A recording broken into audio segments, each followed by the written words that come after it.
everyone. This is R.Y.A.N Whitting, and you're listening to Rockin You All Night, where we talk all things rock, all things metal, and all things with strings. And if you don't like it, then you must not rock. My guest this week are professional wrestler, fighter, and author extraordinaire Colt Toombs, along with his wife and manager, Sarah Toombs. So sit back, hold tight, and get ready for Rockin You All Night.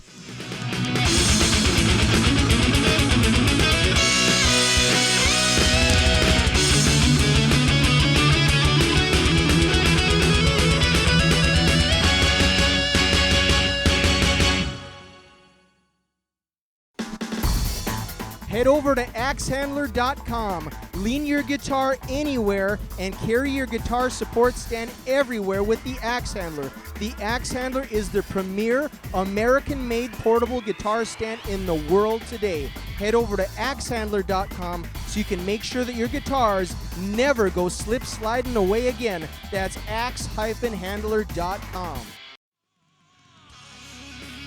Head over to phoenixanddragon.us for all of your Phoenix and Dragon band needs. Keep up to date on the future of progressive symphonic heavy metal with Phoenix and Dragon's concert dates, interviews, videos, and MP3 downloads at phoenixanddragon.us. Be sure to download Phoenix and Dragon's latest single, The Four Fires, as heard on the Rockin You All Night podcast on SoundCloud. Get t-shirts, band merch, and metal so heavy that it hurts at phoenixanddragon.us.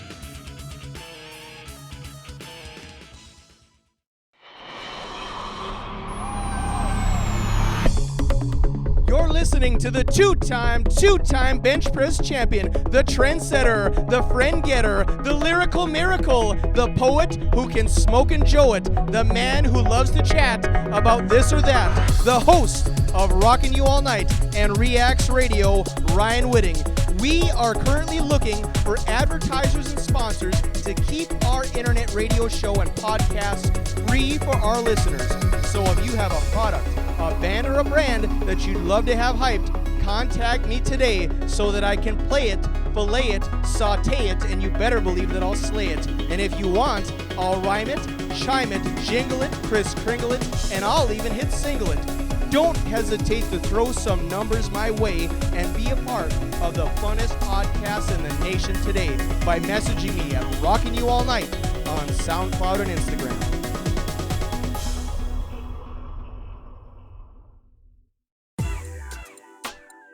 Hi everybody, this is R.Y.A.N Whitting, the host of Rockin You All Night and Reacts Radio. People have said to me, Ryan, what's causing all this shaving and misbehaving? And I tell them, it's all about the Dollar Shave Club.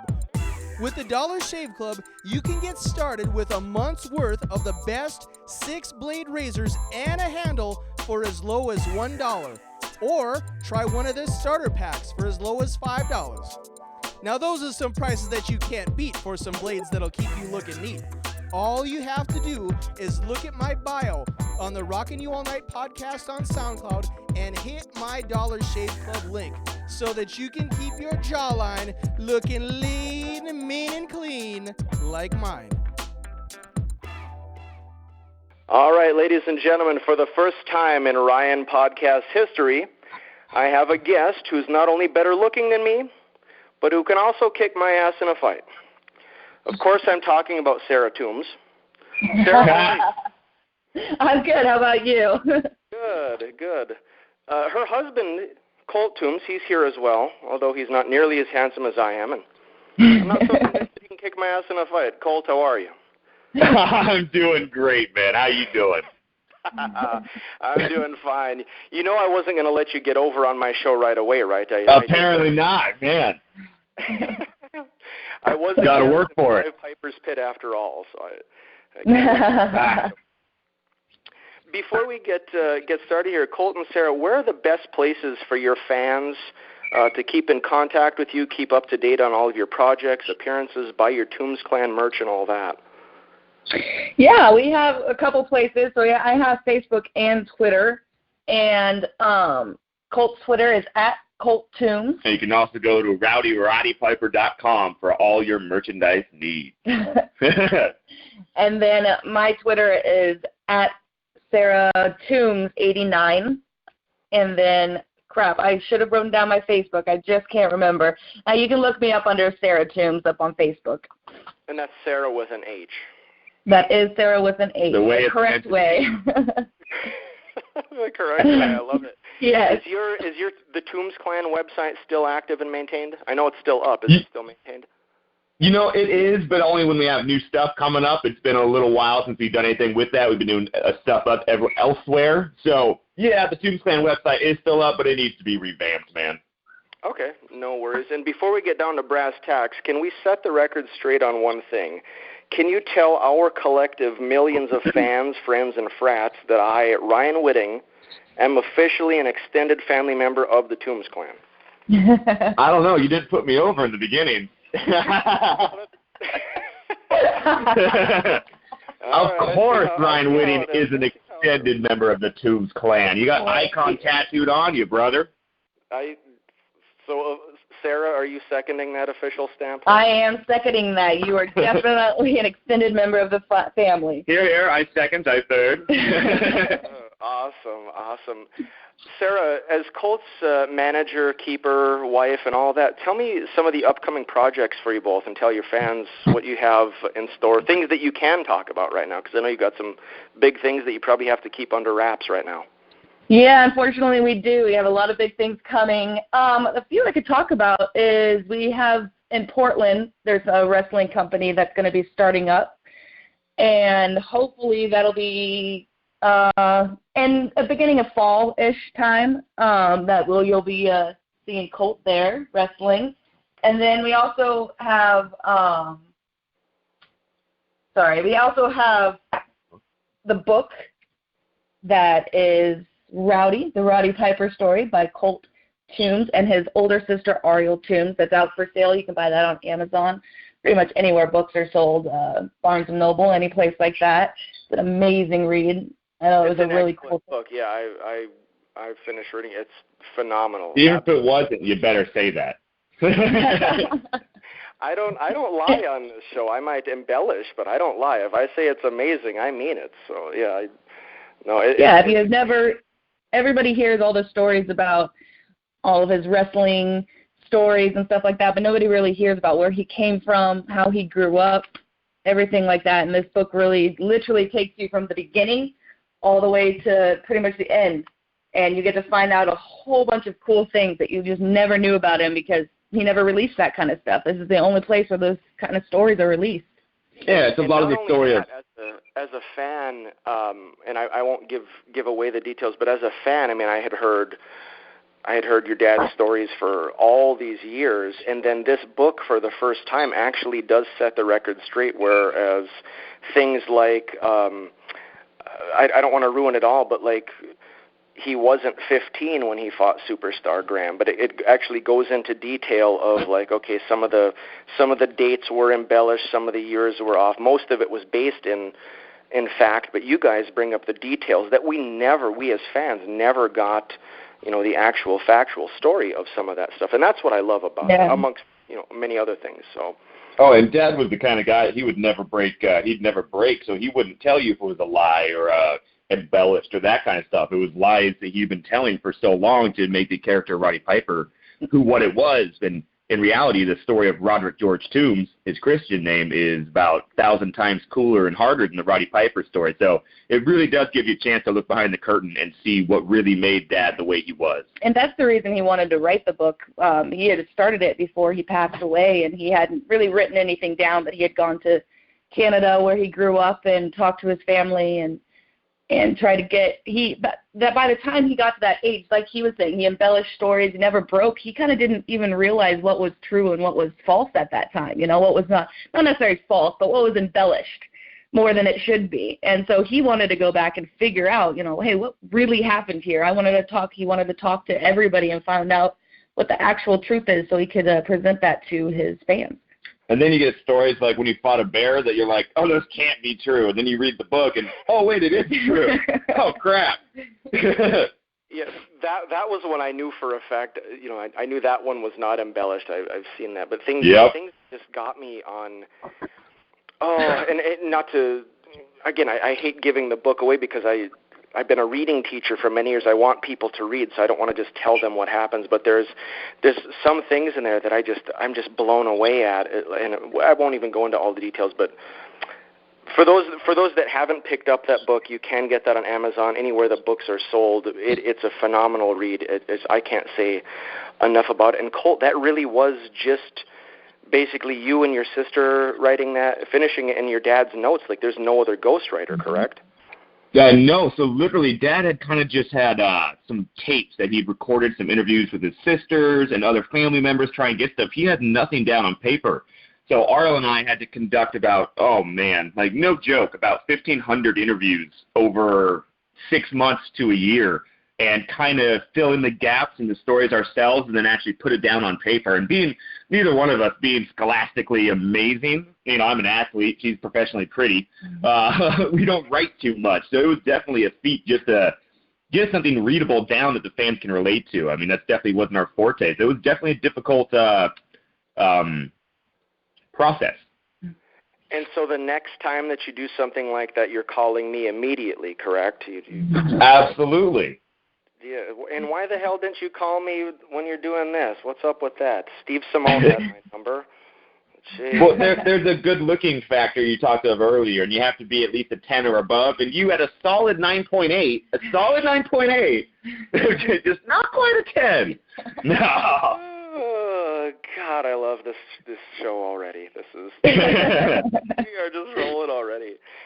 Anything else that you have that you can plug? I have a couple of wish list things that I want to ask about. Anything else? I know Yeah, I know we want to start a YouTube channel / I'm not sure if we're going to do it on YouTube, if we'll make a Facebook page or what. We want to start kind of like fitness. Like, nobody really does fitness with wrestling. I mean, you see John Cena's workout, how he's already fit, and that kind of thing. We want to kind of start, Colt will end up going somewhere really soon, but we want everybody to see his transformation, I guess, in a way, and how he gets fit and how he trains, how he becomes a good wrestler and stuff like that. We kind of want to document like the road kind of, and then also have me as the female way of, because I work out with him excuse me, I work out with him and train with him and everything like that, and I know a lot of females don't have anybody out there to watch and see how they train and all that kind of stuff. And so we're still in the beginning of trying to figure out, what kind of content we want to put on it and if it's doable for our schedule and all that kind of stuff. But that's something that we really would like to start. Well, it is. Oh, yeah, then all the fun stuff that's secret that we can't tell you. I know. I have to keep my mouth shut on things too. I know. With your workout routine, I know you don't want to give it all away because you've got this channel. I would love to see it. I'd love to be making guest appearances on it if at all possible. I still keep it shady a little bit. What is your workout routine, Colt? Both of you work out. What does your workout routine consist of? Like, in terms of, is it 5 days a week, 7, 2-3 hours a day? Probably at least, at 6 days a week. Yeah, we take Sundays off usually. We try to do a 6-day split so we get 1 day off a week. But it's pretty gnarly. I mean, obviously I was a pro fighter for quite a while, and so I never lost that. We always tried to maintain being in the best possible shape, and you always want to be able to outlast whoever you're in the ring with. So, I mean, it usually starts off with weights and stuff in the morning, and I'm eating constantly, which is just terrible. But it starts with weights and stuff in the morning. Is Sarah meal prepping for you? Yes, she does, which I feel so bad for her because I literally eat about every hour and a half to 2 hours, and so it just kills her. Well, it's not just that. It's I got him to feed, and then I have herself. I have myself to feed, and then I have the 2 boys to feed who our oldest just turned 11, the other one's 8, and they eat more than I do, which is ridiculous. So the amount of food that I have to cook and go through is just ridiculous. Oh, yeah. Like, for instance, like 1 meal is about 2 dozen eggs just to feed me and the boys. Like, it's ridiculous. Holy cow, dude. No wonder. Oh, yeah. Plus your sides. Oh, my God, dude. That's crazy. See, I Dude, you got to, though. Dad used to always tell me to Andre and all of them would take them to these restaurants and stuff them to make them grow. So I grew up that way. You had to stuff yourself and get the food and the energy in you for your body to put that kind of energy out. And so just always the way we've been to eat as much as you possibly can of good stuff. You don't want to eat crap, Yeah. But that's just the way we've always been. So I can win some eating contests, I truly believe. Oh, I'd love to go to an all-you-can-eat where they have where you eat like a giant pizza or the 5-pound burgers and you get the meal. Yeah. Right. Sometime I could still do that. 100-ounce steak and you win the whole meal if you eat it all. Oh yeah. Oh God, we could talk lifting stuff for like hours, you and I. But oh goodness, easy. Here's the real question, because I used to be much heavier, not fat, but I was into that. I was a competitive bench presser for many years, and so I had that competitive bench press look where I didn't have that sexy six pack for a number of years. So how do you eating? I used to eat as many carbs as I wanted, but Colt, how do you keep that leanness, that six pack, those abs? How do you keep all that by eating all the time? Because I couldn't do that. I had to go in reverse. I had to stop eating that much. It is hard. You have to control what you're eating. Like you were saying, you put in whatever carbs you want and that kind of thing. Usually we try to be very low carbs and fat, just do normal bodybuilding stuff. But then when you have events coming up or a fight coming up, you want a carb load, obviously. But honestly, I have the most amazing genetics in the world. And I'm not saying this is like a weird thing. Like, I can literally make the mental decision, I'm going to put on 5 pounds of muscle in the next few months and not change anything, and it just happens. Like, my body is amazing. When I start thinking, I need to cut up for a show, I just think it, and I continue my normal stuff, but I have that mindset of going to cut up, and it just kind of happens. I know that sounds really weird, but that's just literally how it works. I'm here to say that is 100% true. I get so jealous so many times. I'll have to cut back my food or cut my carbs down, and he's still at the same exact weight. Oh, yeah. I mean, his metabolism is through the roof, and it, like, usually, you try to cut back on your food, and your metabolism slows down eventually when you start to do that.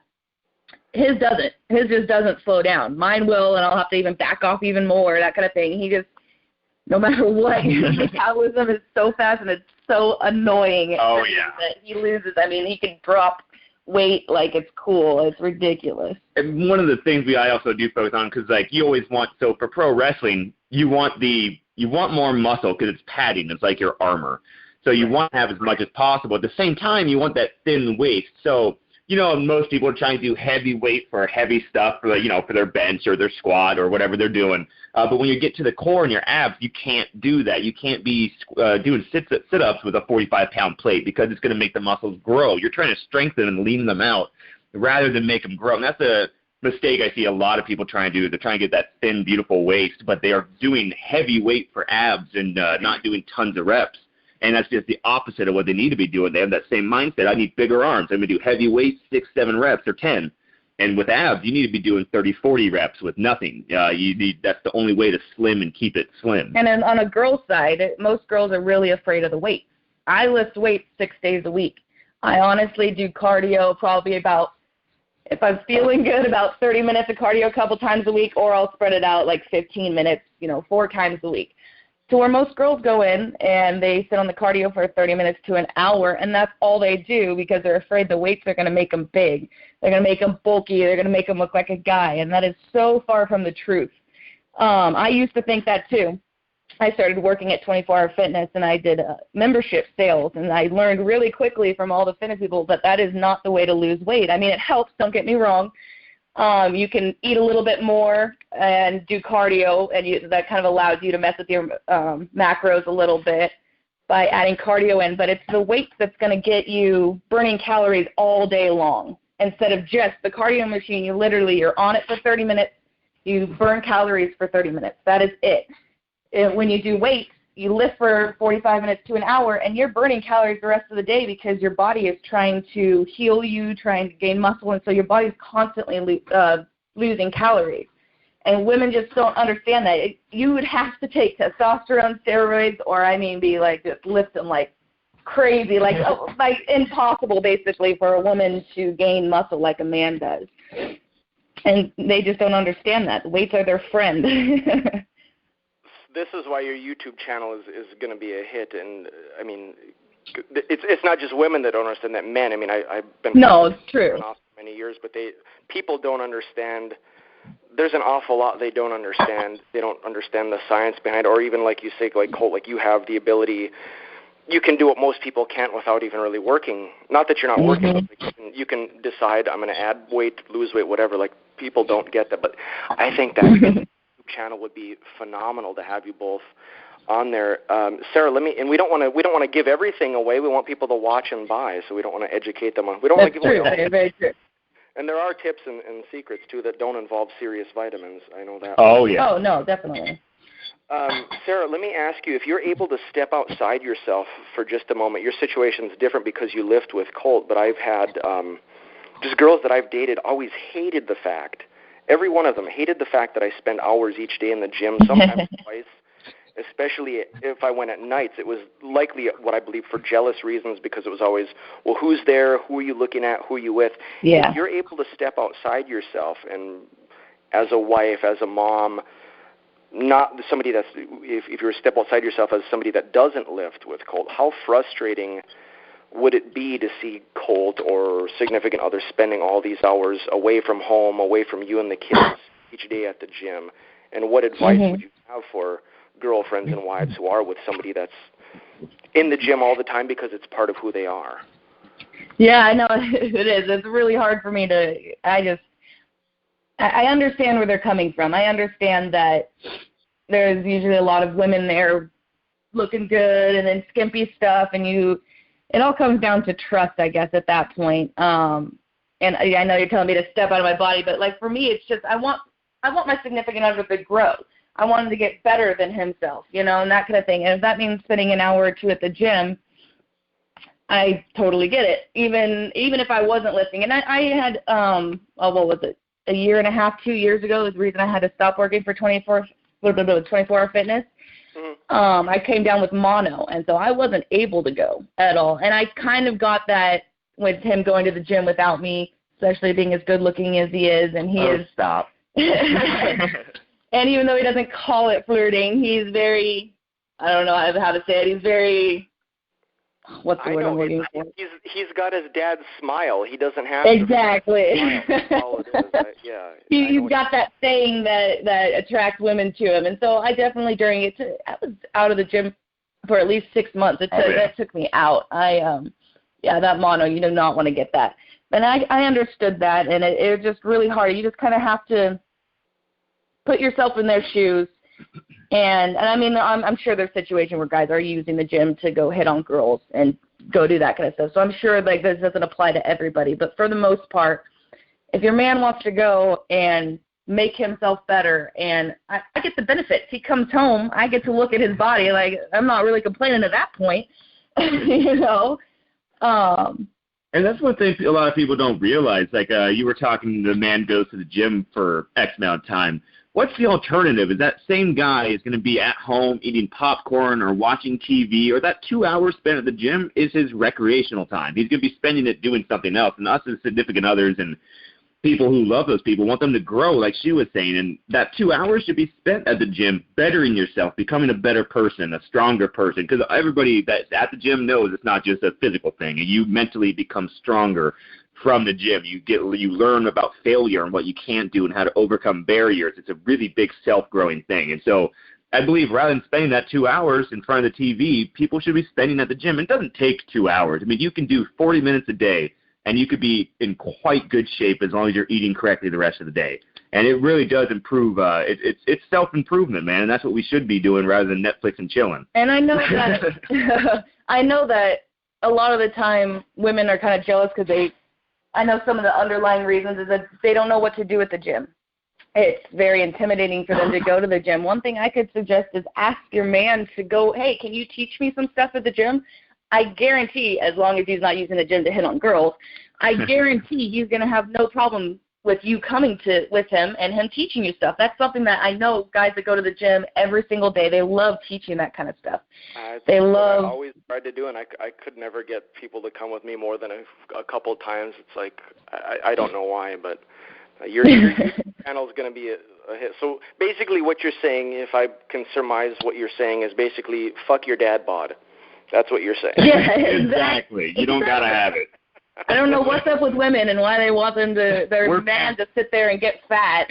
We're parents, and in 11 years, I ain't ever been over 8% body fat, so. Apparently, they're just trying to make their men fat so they don't leave them or something. Right. I don't know. But for me, if a guy's going to leave me, if a guy's going to cheat on me, you know what? That's his problem. If he's going to leave, he's going to leave. I'm not going to be able to stop him. It's going to happen at some point. And I'd rather it happen 6 months in than 3 years in because I've tried to trap him in and that kind of thing, and he finally broke out 3 years later. I'd rather know now. So if you're keeping him just because you're worried that he's going to hit on other girls or he's going to do this or that, there's something else going on wrong in your relationship if you can't trust him to go to the gym for an hour a day. When somebody goes to the gym, you got to make sure it's for the right reasons. You know, you can't tell your significant other, hey, you gained a few pounds, you should go and lose them. You need to get them there to make them, you know, they're going to feel better. They're going to not get tired. They're going to be open up a jar, which is actually a big deal. When a girl can open up a jar for the first time, if they're a lady that hasn't been able to, that's a big deal, man. And it's bettering yourself. You don't bring them there to say, I don't like this about you. You need to bring them there saying, hey, this is where you're at, this is what you're doing, and I just want you to feel better about yourself. And I could care less if you change physically and look-wise, but you're going to feel better and be happier, and that's the only way to get them to go and make them stay at the gym. Otherwise, they'll go while you're together, and then they will forget about it. It'll be just another fad.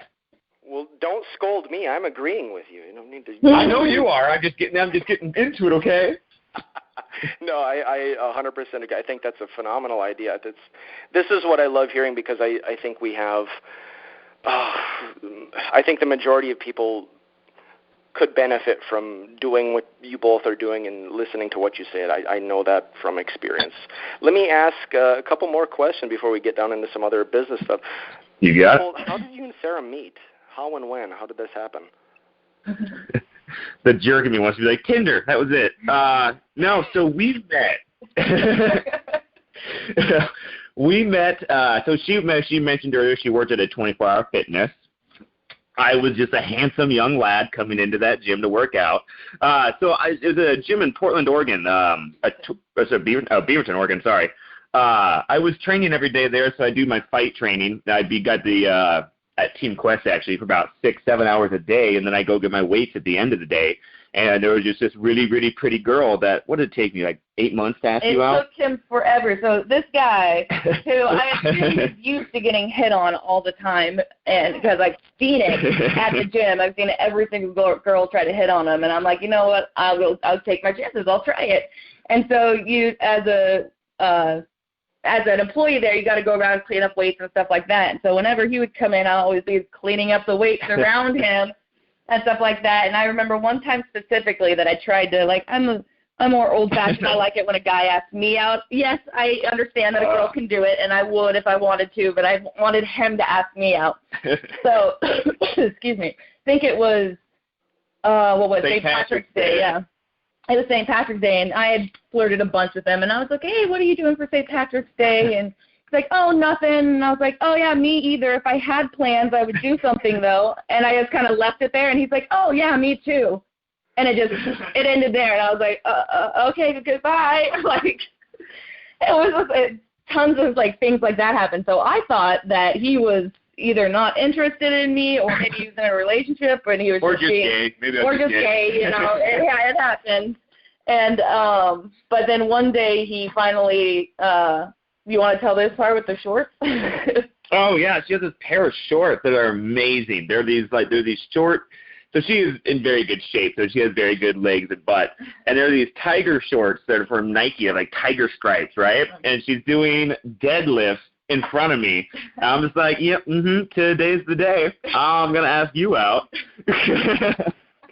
And it was pretty fun. We flirted for a long time, and then literally we went on one date, and we were, and this is, this is almost 6 years ago. I don't know how long now, actually. About six. And we were connected. We literally did one date, and then the next 2 weeks we were together every single night and day, and then we moved in like 3-4 weeks in, got engaged about 6 months later, and now we're married for a couple years. So, Colt, did Roddy screen the people you dated as tough as he screened the guys your sisters dated? Well, yes and no. Not like my sisters, but I'm pretty sure one time, like, his dad sometimes had a hard time remembering people. I'm like, Dad, it's my new girlfriend, Sarah. She's really cool. And then like the next day at the gym, I'm pretty sure he was hitting on her just to be like, just to bug me. He was. He would do that. I think he thought I was flirting with him because that could be it. I kind of did everything at the gym. I wasn't just the sale, so I was. He was buying something, and I was taking the cash, and I was just being super nice because I knew, okay, this is my boyfriend's dad, And honestly, I didn't even know who. I wasn't even a huge fan of wrestling. I didn't even know who his dad was. I know a bunch of times people are like, "Oh, you have a crush on Colt? That's Roddy Piper's son," and I'm like, "Oh, cool." Like I really wasn't sure who that was. I knew obviously it was somebody important, but it wasn't anybody I really knew. So I wasn't trying to impress him because he was Roddy Piper. I was just like, "Oh, this is my boyfriend's dad. I better be good." And so I'm just being extra friendly. And he looks at me and he goes, "Aw, you're what did he say? I have daughters your age." Oh yeah, honey, I have daughters your age. And I wasn't hitting on you. I was just trying to be nice. I'm behind her, like, "Dad, that was mine." I love it. So did he show you his Hall of Fame ring to impress, or? I would just the jacket came off, I do got to say, though, Dad was always very, our family very close-knit and quiet, and luckily Sarah came around long before he passed away, and he was old school, so not being, rude, but there were certain things that girls just shouldn't be doing or allowed to do, and Sarah's the kind of girl that's like, no, screw that, I'm going to do everything the guy does, I'm going to try to do it better. And he saw that, and he really gained a lot of respect for her, and I'm really glad. I could imagine having somebody I'm married to that didn't know Dad and the way he was. Meeting somebody now would be just so weird. So I'm stuck with her. I can't leave her now, no matter what. I think there's something to be said about old-time stuff. Getting the doors for girls is something I still want a guy to do. There's a point where the girls can go over too far of, I'm the man, I'm going to do everything, I'm going to be the man of the relationship. I'm not like that. It's just, there's certain things about business that, was something that he didn't think women necessarily should do, and I wanted to break those kind of barriers because I think he's just never found somebody that was good at that job. So he was going off experience. Women can't do this, It's always been men have been doing it, and every time I've seen a woman come in, they haven't been able to do it. And I wanted to kind of break that and be like, hey, there are women out there who can do this just as good as men, but I'm not to the point where, you can't open the door for me, you can't do this, you can't do that, because I'm supposed to be able to take care of myself. I still want a man to take care of myself. Colt is still the head of the household. I want to make sure that he goes through decisions with me and talks to him and hears my opinion, but at the end of the day, he is still the man of the house, and he makes the final decision as long as I know he's taking my concerns and my views on things and actually thinking about them and then making a good decision. Why'd you accentuate actually? Not for you, for the other men out there that are listening to this and be like, look, wife, she says this. And I was like, no, you need to make sure you actually listen to your woman. And then at the end of the day, it's their decision.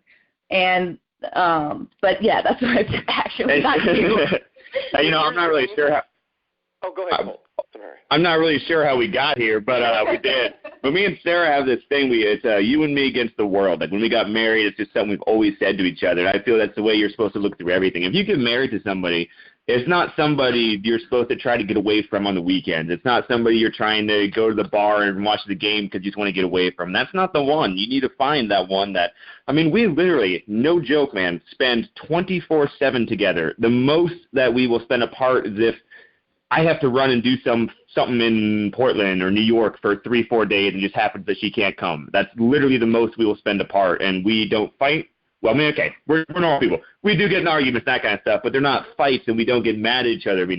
You really got to find that person that looks the world the same way as you, and when both people are trying to do the right thing for the other person and not thinking about themselves, everybody's getting taken care of because everybody's taking care of everybody, but at the same time, there's no hard feelings because you're always trying to do what you want to do for the other one. You're not thinking about you anymore, and that's just the way it's supposed to be, man.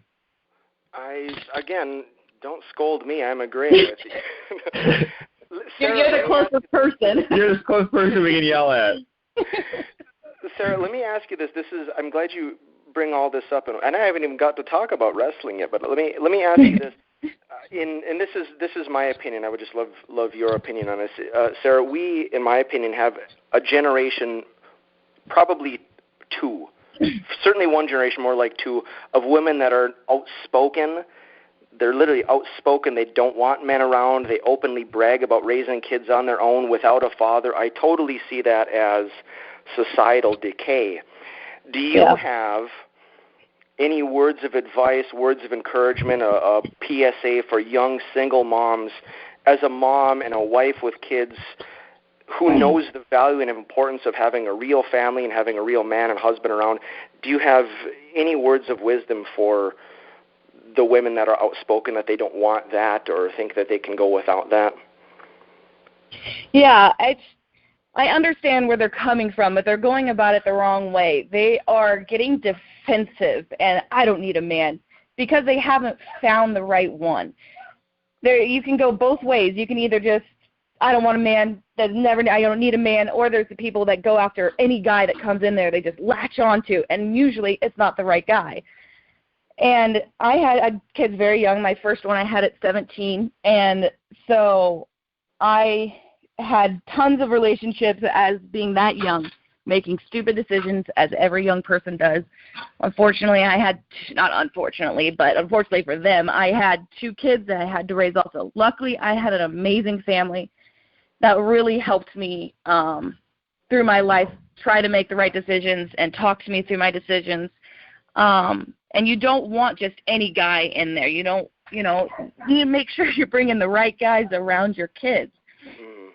And so when I met Colt, I had gone through a few relationships, and they were all jerks. They were, no. For the most part. I mean, don't get me wrong. There were ones in there that were great, and it just didn't work out because of who we were. We were just different people. But I did. So yeah, they don't have that. Yeah, exactly. And I was fed up with guys. I don't want to be treated like this anymore. I'm better off on my own. I don't need a guy in my life. I've been there. But then Colt walked into my life and totally changed everything. Right before I met him, I was going on dates, and I literally would tell the guys, hey, I'm not looking for a relationship. I don't want a relationship. If you want to wine dine me, cool, but I'm not looking to be in any relationship. And Colt came around, and that totally changed my point of view. I was there. I don't need a man. I can raise him on my own, which I knew in my heart isn't true, that I did want a man. I just wanted the right man. And I think that's where a lot of women will say, I don't need a man. You're right. You don't need a man. You can raise the kids on their own. But if the right one comes in, and you need to allow the right one to come in. Luckily, a lot of people just shoo away any guy when they get to that point, and they just want nothing to do with men. I wasn't luckily to that point. I was smart enough to know, hey, if the right one comes along, I'm going to let him in, and luckily Colt did. Because those boys, my 2 boys, Bradley and Connor, have just grown up so much better than I could have done on my own by having a great father figure. Not that their father was bad or anything, but when they spend the most of the time with the mom, he lives in a different state. He doesn't get to spend a whole lot of time with them except for over the phone. They don't have that father figure that they grow up with. And Colt being in there has just, the difference in those boys is just ridiculous. I mean, we get compliments all the time. So they have to fly to go see their dad on summers and stuff like that. And, for example, they'll get off the plane, and the person sitting next to them will, flag us down and be like, hey, your boys are so amazing. They were so polite. They said, yes, ma'am, no, ma'am, yes, sir, no, sir. And we're just great on this 5.5-hour flight where they could just be hellions. They have no adults around, nobody to tell them to stop doing things. They're just sitting next to these random people that they could totally make their flight horrible, but they don't.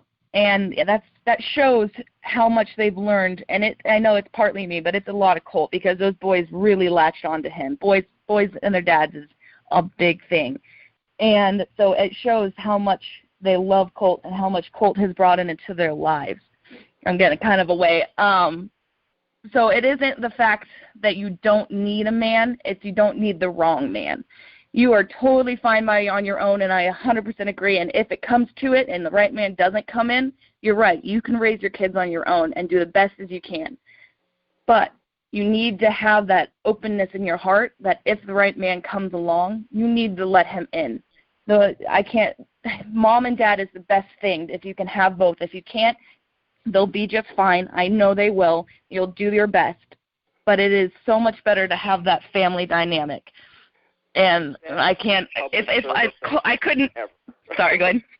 I just said best public service announcement ever. Oh, thank you. I couldn't imagine if I had been just so cold-hearted. I mean, I had been hurt a lot. I was ready to just throw men out the window and never see another one come back in. But luckily my heart there had one more little piece left that was like, all right, we'll give this person one more chance. And our first date was just amazing. We clicked like I've never clicked with anybody before. So I knew right from the beginning that, like, this was the one. I think we said we love you. Colt actually said it first. I did. I was leaving. It was emotional. I was leaving on a trip. I was emotional. Within a week, and it was there was no question. When he said it, I was like, I love you too. Like, there was just no question about it, because I had never had somebody like this come in. And it just shows that there is somebody out there for you, the right person. You just have to make sure you're living your life correctly and take care of you first. If you don't got your head on straight, then then you're not going to attract the right kind of people. You know, do you understand what I'm saying? Like, you have to have your life straight, your everything in your life straight, because if you're, to say frankly, fucked up and your life's fucked up, you're going to attract fucked up guys. And so you need to work on yourself, your job, your family, whatever it is you need to work on to make sure that you attract that right kind of guy.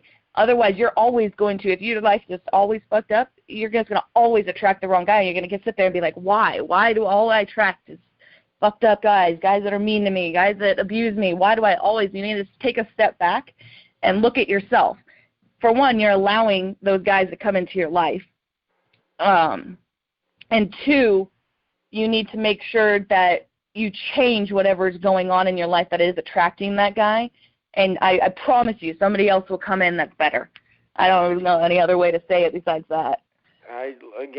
Best public service announcement in history. And also with Colt, like he, in my opinion, learned from the best, his dad, on that. Like when I first met Colt in 2010 at the Tempe Improv, if you remember any of those details. For those that are listening, if you want to hear all of the details of my meeting with Colt and his dad, Roddy, and me being in a live impromptu episode of Piper's Pit at the Tempe Improv in 2010, you can find that on Durfcast 73 on SoundCloud from Fred Lazarus. But when I first met Colt, like, everything was, yes, sir, thank you, sir, here, sir. I'm like, quit calling me sir. I'm not a knight. I'm not from Great Britain. My teeth aren't crooked. Quit calling me sir. But you learned the importance of family. Thank you for sharing that. Let me get into wrestling a little bit and a few other things. Colt, with wrestling, and I know you're training for wrestling amongst other things you're training for all the time, where do you see yourself as a wrestler in 5 years? Great question, man. Everybody always tells. Question I asked it, and I'm the best. Continue. Well, I was more surprised it came out of your mouth. I mean, geez, finally a good question. No. You are the best, man. People don't know. We talk. We text, me and you. We talk regularly. You are a stand-up, just incredibly good human, and we connect. And we want to do business in the future just by your mindset and how awesome you are, man. But that's a shoot for those who are listening. That is a shoot. Oh yeah. Continue. Yeah, I read it right off the note you gave me. No, and so I get that question a lot. Like, people are like, so when are you going to go WWE and this and that and that? And so I learned from Dad. And Dad didn't get into wrestling or WWE or WWF at the time for fame. He did it simply for money, to feed his family. And it's a lot of these people grow up and they want to become pro wrestlers. So they go to school, they go to college, and then, you know what, they come and they find some camp and they start pro wrestling.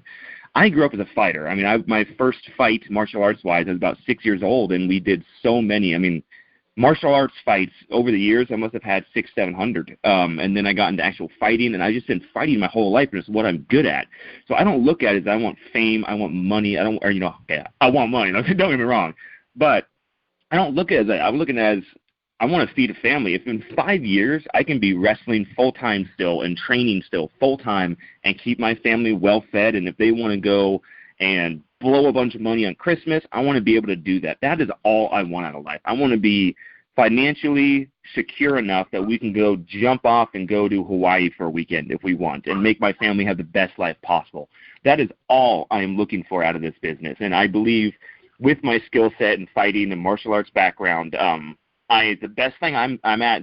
thing I'm best at in this world is fighting. That's the thing I have the most skill at, and therefore it is my best chance to provide for my family. And that is all I want. If in 5 years I am still able to train full-time, I'm still able to walk, that's important, and I'm still able to have a beautiful relationship with my wife and kids, that is all I ask. I don't want anything more. That is all I want out of this business. And well, also, I know one thing that he definitely wants is you after Roddy passed, we heard fans came out with tons of stories of how Rod's touched their lives or how they've saved them from suicide or, all that kind of stuff. And I know Colt's heart, he really wants to, even if he just can help one person in one situation, help him through it. I know that'll make him feel, that'll be amazing. You know what I mean? He just wants to touch people and be a good influence, a good, I keep losing my words here. Role model. There we go. Role model. That's what I'm looking for. He just wants to be a role model for the new generation coming up. And it's just the same with you asking me about the question of I had kids young, and I just want to try to help whoever I can get through whatever, off of what I've done, the mistakes I've made, by the bad decisions I've made. Same with Colt. We want somebody to learn from it and take good. Sorry, our dog is acting up. Take care of the dogs. And that's what I learned. Like, I was a fan of, and still am a fan of Roddy, but I never looked at Roddy as just a wrestler or an entertainer or a fighter. Like, he was all those things. But to me, to this day, I don't even watch wrestling. I'm a fan of Roddy. Once Colt gets on TV, then I'll start watching it. But like I always just watched Roddy. I tuned in when he was on. If he wasn't active, I wasn't active. But that to me was not a wrestler or an entertainer, a fighter or actor. It was a teacher, a mentor, and a role model. That's what I always looked at him as, and I think that's what you both are doing with what you're doing here. I'm still trying to pick up the pieces of my jaw off the ground. Colt, you started fighting at 6, and you have 600 fights? Yeah, so in martial arts, yeah. That's not, not pro boxing matches, but I mean. Pardon? I said, and you've kept that face and that smile for 600 or 700 fights. What the holy cow? Dude, the first thing he taught me was to duck. Oh, no kidding. Oh, but by the time lessons that he taught you of, or just one lesson, one really good lesson besides duck in the ring. What has he taught you the most important thing in the ring? Just one or two things. In the ring. Let's see. In the ring. Well, there's one fun one that I never thought was kind of a joke, but man, it makes a difference. So a guy's boots, when you're wrestling them, or if it's an amateur wrestling fight or a pro wrestling fight, you look at his boots and you can see if his toes are worn or if the heels are worn on the boot. And this makes all the difference. But now you know, just by looking at the guy's boots, how he fights. Does he come forward the entire time? Or is he a guy that counters and backs up the entire time and counters what you do? And it's so insane. If you ever get a chance to go to the next pro wrestling match, look at their boots. And you'll see guys that have an inch lift sole. And the front of it has half an inch because it's worn off, or the back is the opposite. And it tells you exactly what kind of fighter that is and what you're getting into. And another big one he taught me, and it seems really simple, but it's not. So in martial arts and stuff, you do certain things like, say somebody's getting you in a triangle. You'll give them a certain amount in order to get out of it. But Dad used to tell me the best way to get out of a sleeper hold is to never get in it. And so when you're doing it, martial arts, fighting, wrestling, is all like chess. The entire thing is like that. So you got to pick your moves in such a way that you don't ever get a chance for them to get you in that. Sure, you can give them a little bit. Like there's a move called a hitchhiker. How familiar with martial arts are you? Not very. I lift weights, and I don't know. Good enough.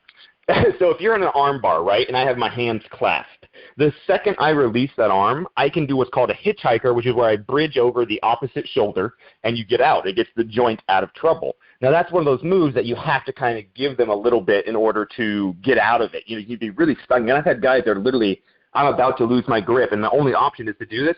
And it works almost every time if you're doing it properly because you're trying not to get in the move. You're not trying to counter a move. You're trying to stay away from it altogether. And that's something missed a lot these days. People doing these chain wrestling and chain fighting, and even in jiu-jitsu, there's these chains that go boom, boom, boom, in, out, and in the end, you're supposed to get to somewhere, but it just doesn't work, man. There's different ways, and oh man, one great one my dad taught me.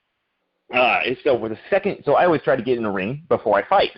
I don't want the first time for me being in that ring to be the first time I'm fighting somebody in it. So I would go in the ring, and there's things called soft spots and hard spots in a ring. And there was this one ring, and Dad always taught me this, and it never helped. It never did anything. And one time, I was walking, all of a sudden there was this insanely hard spot. I'm like, whoa, what is that? I go under the ring and I look, and there's a bare 2x4. It's just no canvas, no mat, just bare 2x4. I'm like, oh my God, that's what I'm going to use. And sure enough, I pick the guy up for a double leg, slam him right on, and knocks him out cold. Like, it's things like that that you don't think about that, but it helps you so much. Yeah.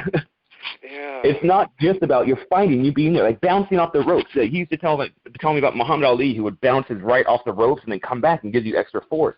I can't tell you how many times I've been right in that moment, like, oh my gosh, this is what Dad was telling me about. There's so many things, man. People don't see him as so much as a fighter. He's a wrestler to them, but he's a judo black belt trained from Judo Jim LaBelle.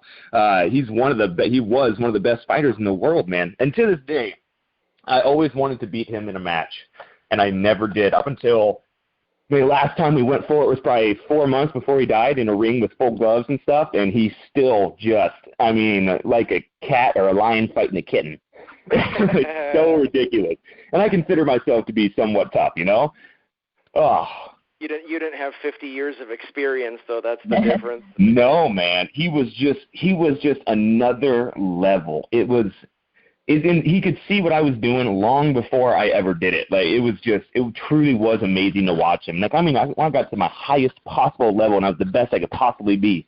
And I'd go fight him, and he would just humble me and make me feel like, oh, yep, I still got stuff to learn. Do you remember at the Tempe Improv in 2010, I know it's a lot of years ago, when I was up there, and again, I brought this up on, Durfcast 73, your dad gets me in a headlock before I even know what happens. I'm like, I just know something's bad. Roddy Piper's in front of me with a microphone. I'm in an impromptu episode of Piper's Pit, and all that's going through my mind is all these episodes of the Pit, and I'm like, something You're bad thinking, is about oh, to happen. God, is there a coconut around? Please, everybody move all the coconuts. Is there a coconut? Where's Bob Orton? Where's the cast? Am I going to get my head shaved like the Haiti Kid? I swear to you, that's like this overload.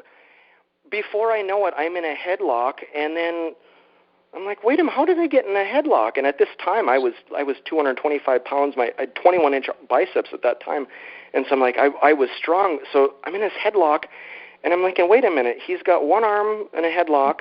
He's still on the microphone talking, and then another arm is giving me a noogie, wrecking my spiky hair. I'm like, is there a third arm here? And then and I look, and he's actually got his hands looped in his belt. Yep. I'm just thinking, I'm like, oh shit! I better not do anything here. Like, he's actually got the hands. I am locked in here. He's got it locked in, and it's like, if I do anything funny here, I'm going to be passed out unconscious in under 6 seconds. I realized at that time I wasn't dealing with, as you say, I was dealing with something that's next level. I'm like, he looped the belt on me? Like see, that's the thing. He treated everybody the same. It didn't matter if you were Chuck Norris or Ellen DeGeneres. It didn't matter. He'd treat you as you're the same level fighter. He would, no matter what, he'd do his best all the time.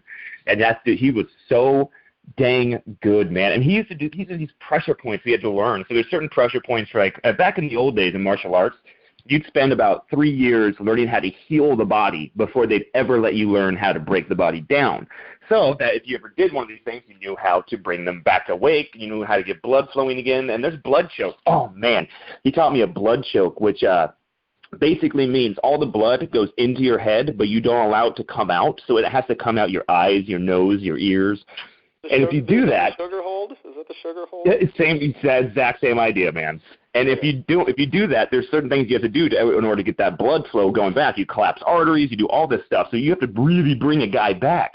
And so the amount of healing factor he had was just incredible. He used to do this thing. I still never understand it to this day. So I get a lot of injuries, man. I've been fighting for a long time. We get hurt, whether, an injury that's actually going to slow you down or just, this aches, didn't really matter. He would do this thing where he would clap his hands and then rub them together. And I swear to God, it felt like he just put a boiling water on his hands. It would become so hot instantly, and he just started rubbing my injuries like some kind of chi energy type deal thing. But I don't know how he did it, but he could just always do it whenever he needed to. And he was just such a higher level than anybody really realizes. I realized it. I realized it when I was a kid watching him on TV. Then meeting him, I realized that we could go on for hours. Sarah, let me ask you one thing here. So we know, Colt, you were taught by the best, not only in the ring and out of the ring. Sarah, what's one of the biggest lessons you learned from Roddy and Kitty that they taught you about the wrestling business out of the ring? Because I know you had to learn something around them. Yeah, I'm trying to learn outside of the ring. Man. Or just I know, sorry. I know the biggest thing that I learned, and I think anybody should learn, is just to be kind to everybody. You get a lot of people who are famous, be it in whatever their field is, and they don't treat their fans the way they should. Those people are paying your bills. You wouldn't have money, you wouldn't have anything if it wasn't for those people paying to go see you, to go see your movie, to go see your fight, whatever it may be. And so many people just treat them as these low ball dirt, type of things, and they get so annoyed with them. And I know that's one thing Roddy always did, is he always took time for fans. If he was allotted 2 hours for signing autographs and there was 4 hours worth of line, instead of cutting off at 2 hours and making everybody who stood on the line for 2 hours go home, he would stay there, even if he wasn't getting paid for it, even if they say, well, you're not getting paid for these next 2 hours worth of signings. He didn't care. He just wanted to take the time to make sure every single person got at least a few minutes with him, got to talk to him. And taking that away, even if you're not famous, just being nice to people. There's no reason. People are so mean to each other these days. Everybody's out for themselves.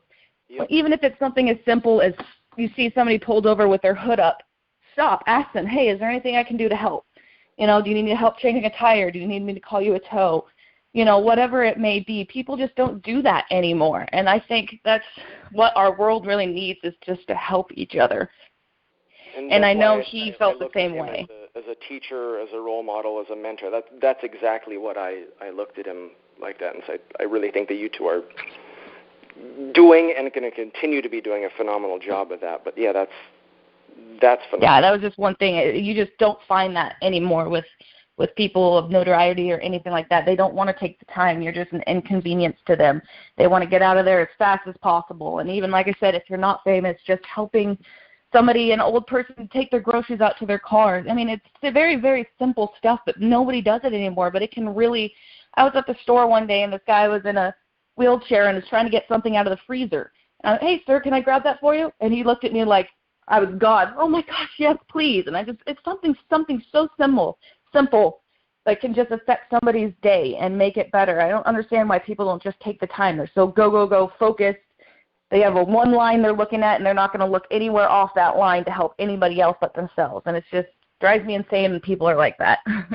Well, we're gonna change that with all that you're doing with this podcast, other interviews, as you both get bigger and your star power becomes greater.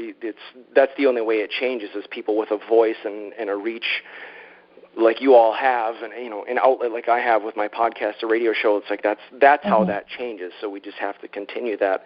Let me talk a little bit of music. Actually, hold on that. Colt, with your wrestling, I've seen you on Portland Uncut. Just out of curiosity, have you worn a kilt to the ring ever? Not to the ring. I wear kilts out to fancy wrestling events and that kind of stuff all the time, but not to the ring. So what the reason why I didn't is Dad and I were going to do this storyline, basically this program that I would go through this hardship and fighting and doing all this, and eventually it would come to the conclusion that he'd feel I was ready to take on the mantle, and he would present me with a kilt. And so he passed away right in the beginning of that storyline, and so we never got to. So I never felt right wearing a kilt without that. So now, don't get me wrong, I'm going to bust the kilt out and wear it here at some point, but I just got to be sure it's the right moment and has something to do with Dad, and make it more than just, he came out in a kilt today. It needs to have some meaning for Dad, because you can't just throw a kilt on. You have to earn that. And I, even, with all my fighting experience and wrestling stuff, I just, don't feel I'm quite there yet, and the moment hasn't come. Got it. So, Sarah, what does Colt wear underneath his kilt? Colt just said, say your lipstick. Say it. You know that one? I'm asking you a legitimate question. What do you wear under your kilt? I can't give. I don't think I can give that one away. It's just I know that one is. Colt knows the answer. Don't wreck the joke. Colt? What's the answer? What do you wear under your kilt? Your girlfriend's lipstick, bro. Exactly. I can't say it. Don't ask me that. That just sounds bad as a wife. I'm not going to say that. Touche. I can't remember who it was. There was one guy. Oh, shoot. Who was it at Cauliflower Alley Club recently? Oh, he said something about what's under your kilt, and I wanted to do the girlfriend's lipstick, but I was like, he's like, oh, your dad always wore this, blah, blah. I was like, yeah, I don't have room for it under there. And he just went crazy. I was like, I nailed it. I can't remember who it was. Dang it. I can't remember. Oh, man, you would know who it was, too. Dang, I can't remember. Oh, yeah, well, that's always any time that gets asked, that always was the answer. And what do I wear under my kilt? Oh, yeah. Yeah, I love that. Oh, yeah, and people have asked me that, and, like, at the same time, like, lots of times Sarah's right there. I'm like, you know nothing. God, no, don't spoil it. You have that's. Oh, no, I never would, man. It's hilarious, man. I love it. Yeah, you keep giving the correct answer on that. Let's talk music for a bit. All right. You told me that you were in choir. Is that correct? Both of you? Yes, sir. I was a bass and double bass, and she was the other spectrum. Yeah, I was the highest soprano you could get. So you were both in choir. So one was bass, one was soprano. What might that sound like if there was a duet with you two? What might that sound like? Like a whistle and a train maybe mixing together? Well, let's hear it. This is Rockin You All Night. This is we talk. This is Rockin You All Night. I'll tell you what. I'll save my beautiful singing debut for something else, like maybe a remake of I'm Your Man. That's a good idea. You know, Dad. Obviously, you know Dad saying obviously. Oh yeah, I do know that. Yeah. I told him. I'm like, we need to make a duet. We need to do something because we both have decent voices. I know we're not going to have a singing career or anything like that, but we got decent enough voices to do something. And I suggested the I'm Your Man type of thing and just somehow add a woman's part into that song, you know. I think it'd be so fun to remake the video because the video is so 80s, like just amazingness. I think it'd be the best to have Sarah and I remake it, and it'd just be so wonderful. It'd be so much fun. Oh, hell yeah. That really would be amazing. Yeah. Wouldn't it? It would be so much fun. Oh, there's so much fun stuff that Dad did that could be remade and come back up to the 20th, the newest times we're in, the 2010s, whatever we're in. It could be amped up with new, what's the word I'm looking for? More accurate. It could be brought up to the times, simply put, and just be so much. Exactly. That could be so much fun, man. There's a lot of good ones like. Well, I don't want to give too many away. You know which one I'm talking about. I want to bring back. I showed you. Yeah, that's true. What are some of your both favorite bands? I know you had talked to a couple of them, but I'm versed in rock and metal and just probably too well versed in that. But you have a different. We do. Yeah, we like the songs we can sing to. I mean, don't get me wrong. I love rock. I grew up when I was a teenager listening to Korn, 9 Inch Nails, that kind of stuff. So don't get me wrong. I listen to that kind of stuff too. But being choir people, we like things we can sing to that have good lyrics and that kind of stuff. I know as far as like newer people and stuff like that, I really like Meghan Trainor's really funny. I love her videos. She's got such catchy little tunes that she does. She's so good. Pink's another one that I like, a little bit more rocker pop, I guess. Oh yeah. The ones that tell like a story, like a ballad, like Johnny Cash and all of them, and Leadbelly. I know I mentioned Leadbelly to you. This guy, he gets shot I don't know how many times in the stomach, and they leave the bullets there, so they call him Leadbelly. And he can just sing, and then it's where Black Betty comes from, and all these amazing ones. In the Pines, that's where it comes from. It's Leadbelly. And these guys they're telling me nowadays, you get like In the Pines where the sun don't ever shine. Back then, they were talking about people being murdered and going on a driver's wheel, which is where they put a person on a wheel and put them behind a carriage, and they spin them as fast as they can until they die or their body falls apart. And it's turned into a new age rock, and nobody knows where it comes from. And I just love the ones that tell stories like Johnny Cash's John Henry. Don't know if you know that, but it's like, you know, American folklore, John Henry beat the steam engine, all that. Yeah. It's a story about a man beat the machine and a man doing something great in his life. And that's the stories I like to listen to. And then, you know, then you get like into Hank Williams 3 and Hank Williams, and all those guys are just, I don't know. I just like the stuff that touches you and makes you feel something. Now, in the gym, you need something a little harder or more heavy metal to keep you going. But that's the stuff we like to listen to. I know oh, sorry, go ahead. Go ahead, sorry. I was going to say, we have such a wide variety of things that we listen to. I mean, we listen to Eminem, to Johnny Cash, to Alicia Keys, to Reba McEntire, to, awesome. I mean, you name it, we listen to it. I think we just have appreciation for music in its own, and that's why we don't have, like, necessarily a specific, country, pop, this, you know, that kind of stuff. We love the spectrum, and there's songs in every genre that we like. It's just the ones we like to sing, and so it's kind of hard to sing, you know, heavy metal, core, you know, any of that kind of stuff. It's kind of hard to sing to that kind of stuff, which is why we'll listen to some of the other stuff, except for the gym. Like you said, the gym, that's when we break out the corn and the sales, you know, those kind of things, some Eminem stuff. Anything to keep you going. Yeah. Yeah, when you brought up Leadbelly, I said, I don't know who that is, but as soon as you brought up Black Betty, I'm like, the Ram Jam song? And yeah, that's it. I had no idea. Whoa, Black Betty. Meow. Yeah, that was, if you ever...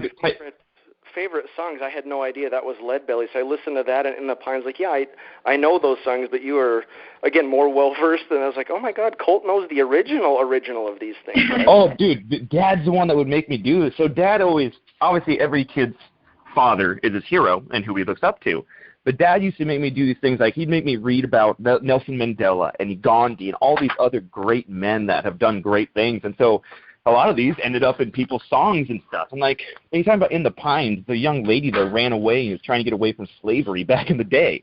And that's Leadbelly's version. You get the new version you're talking about, and all that's lost. It's a great song and a great tune and fun to sing to, but the entire story is lost within the new part of it. So I appreciate the originals and the true storytelling, and find out, like, whoa, what were they thinking? What were they doing during this time? What kind of time was it? Slavery times? Was it not, you know? I had to know exactly what they were thinking and doing and how they were touched to make the song.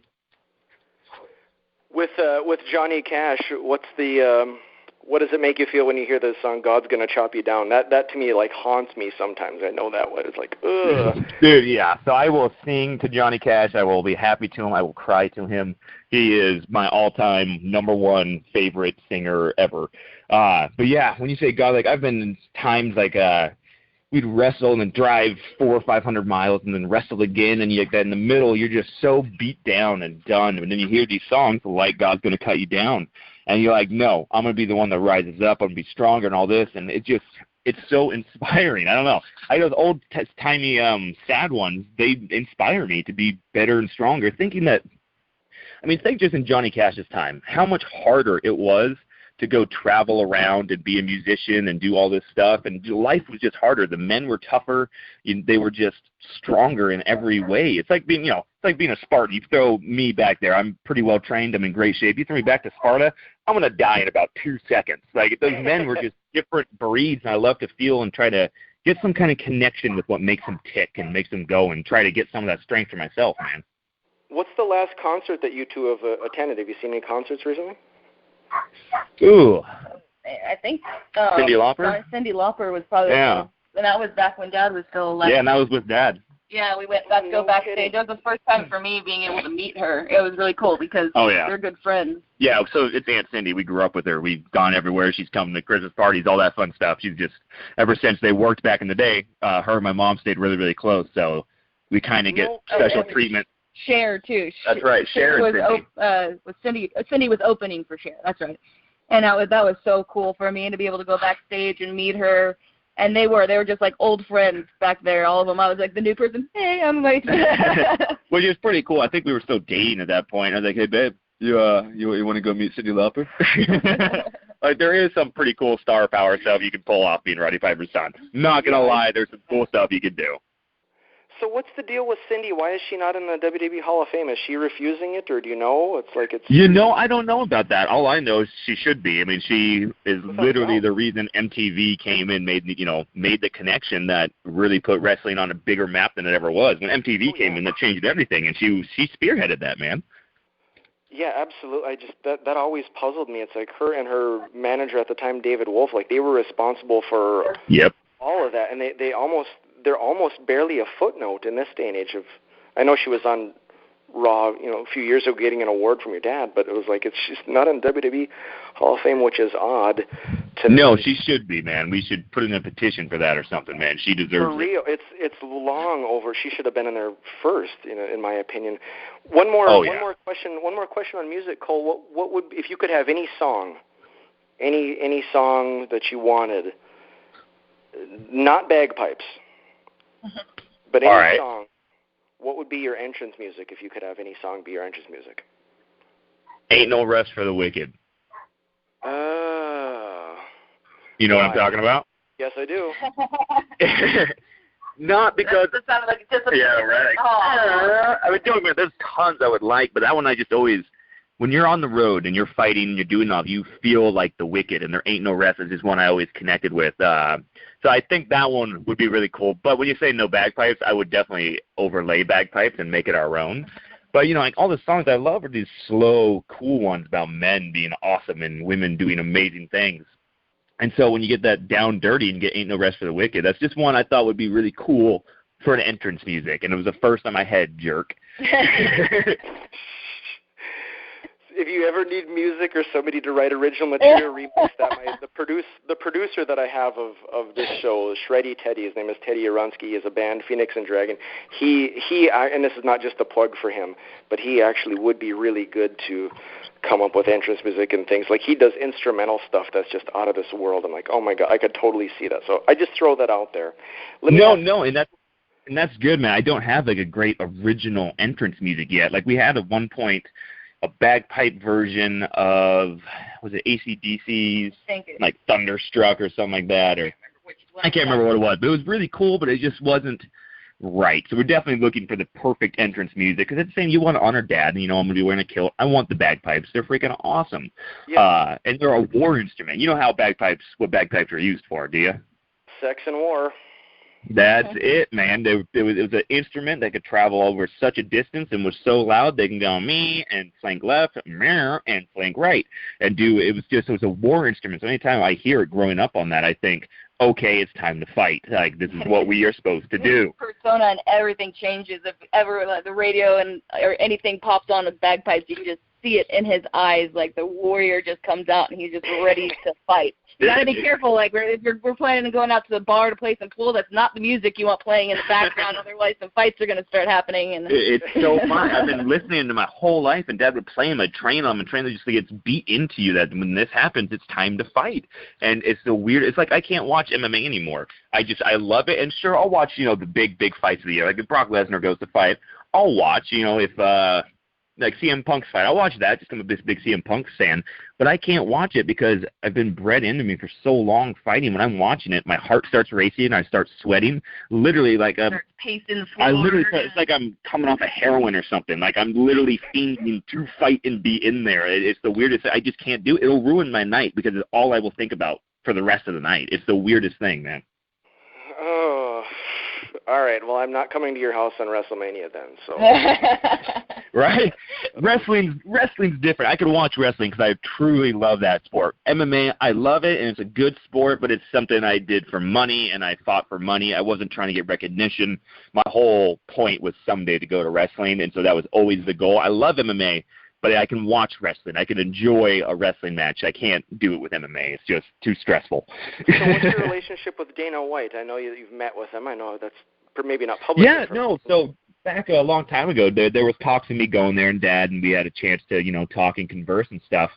So, I mean, the relationship is probably long dead by now, but, if I got a big enough name with my MMA experience, I don't know why I wouldn't go back. But at the same time, I don't know if I want to, man. When I made the switch from MMA to wrestling, it's such a different beast, and you go from there's so much stress and killing your body and trying to make weight and all this, and it's a really unfun experience. And when you do it for so many years, it's just not fun anymore. But wrestling, I got to go in there, I got to create, I got to be creative, come up with stuff, I got to think on the spot, I got to do all these amazing things, and I got to try to make people smile, and that's so much more fun to me than MMA. And he's got such a knack for that. He is definitely his father's son. I mean, he'll start watching wrestling, and I mean, the storylines he comes up with, he's just his mind. I mean, obviously you know Rod and how he's known for his one-liners and everything. I'm telling you, Colt's right there with him. I mean, he's got a notebook full of one-liners just ready to be used. He's just got the knack and the mind for it, and I know he really enjoys it. Like you said, when he watches MMA, it's more like an antsy type of a thing, to where when he watches wrestling, his mind just starts getting creative and thinking of, oh, this is what I could do, this is where I should go, this is, all that kind of stuff. And man, I'm telling you, I can't wait for him to get out there and show his creativity. And I mean, it's amazing. We had a meeting last night for a wrestling promotion starting up, and it was this meeting about funding and where it should go and investors. And randomly we started talking about like a small storyline, and I went off for an hour and a half. Yeah.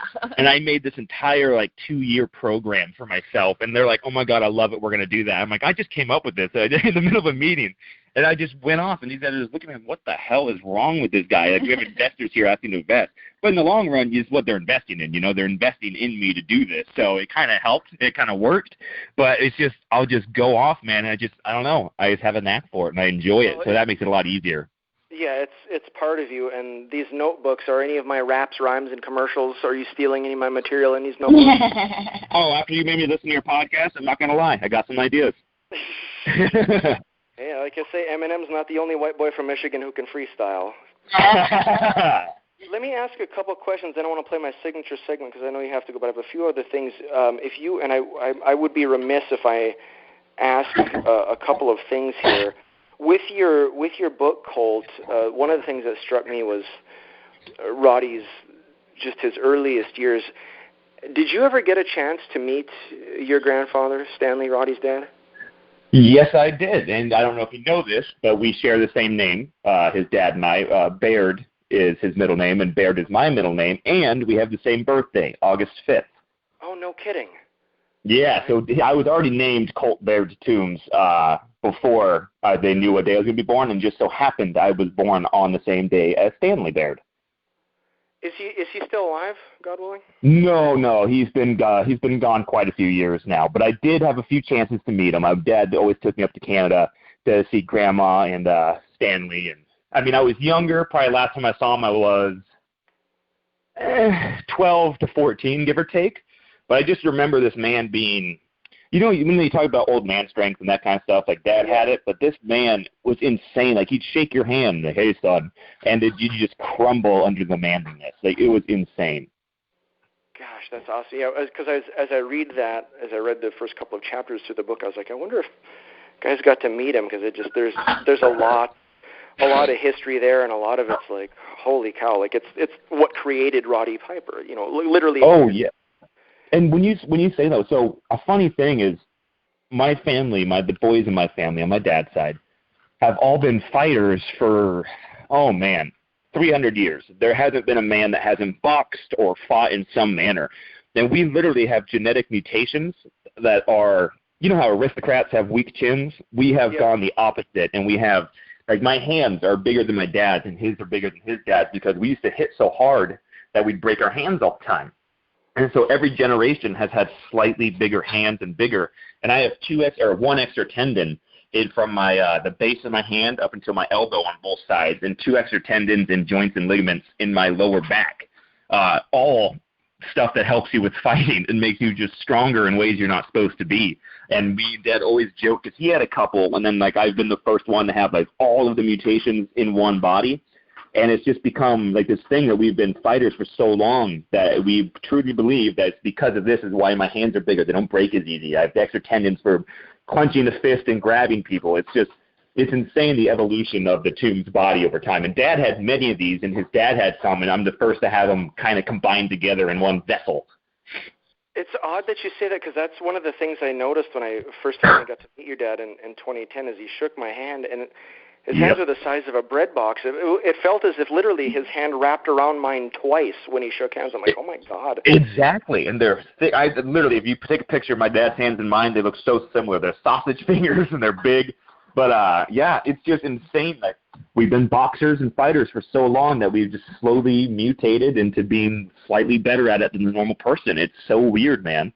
Well, dude, and you're like the only one that I've ever seen that has you have legitimate Popeye forearms. It's like, what's going on?